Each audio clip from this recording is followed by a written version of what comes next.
to that question that you asked, with business leaders, there are some, and I think it's a reflection, as usual, the micro to the macro. There are some business leaders who realize that they can't do it without the spiritual guidance, right? And there are some who, because the soil is not partial. If you plant nightshade, you will grow nightshade. If you plant roses, you will grow roses.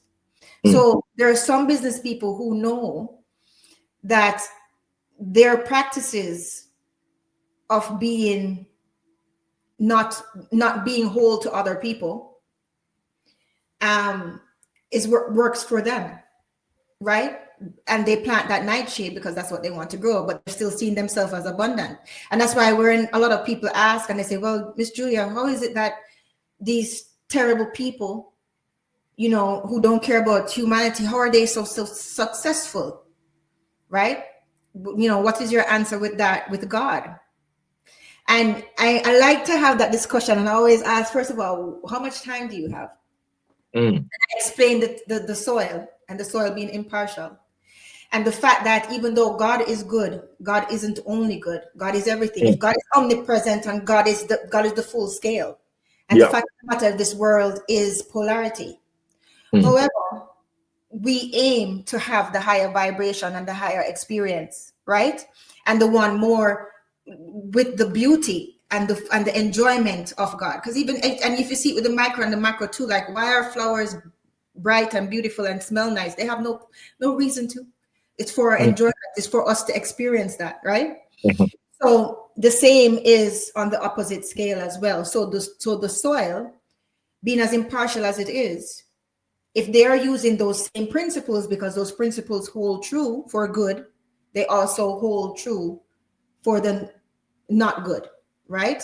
Necessarily, you understand what I mean? So that will grow as well. So that is why they are prosperous, because they are still planting those seeds and watering those seeds, right? So that is why that's why I always tell people to focus on what it is that you want and focus on your ideal, because what you focus on, that will grow, right? Because that is what you're planting. And they're doing it too, right? I mean, if you were to think about it, the tree that grows thorns and the tree that grows fruit are both trees. Exactly. They don't necessarily have. The tree doesn't have a moral code.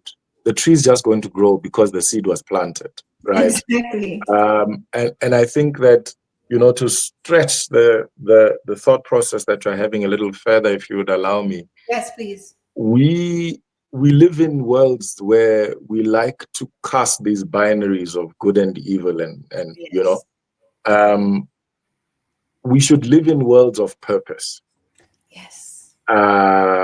Particularly because, and I say this under advisement, maybe this is not one of the clips that I'll put up after this. That's okay.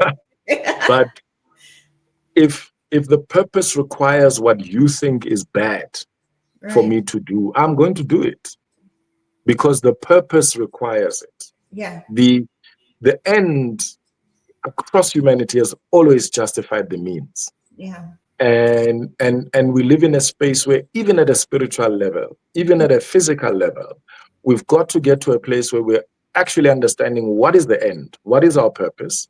And if we understand the purpose, then we're able to work back from there and say, okay, where are our red lines?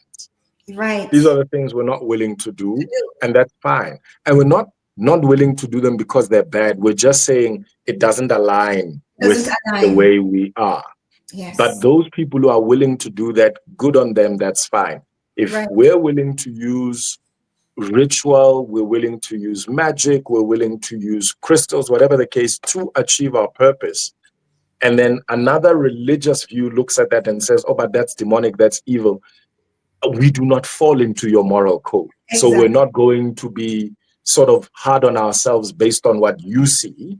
We are going to use what we need to use. And there's a question potentially that links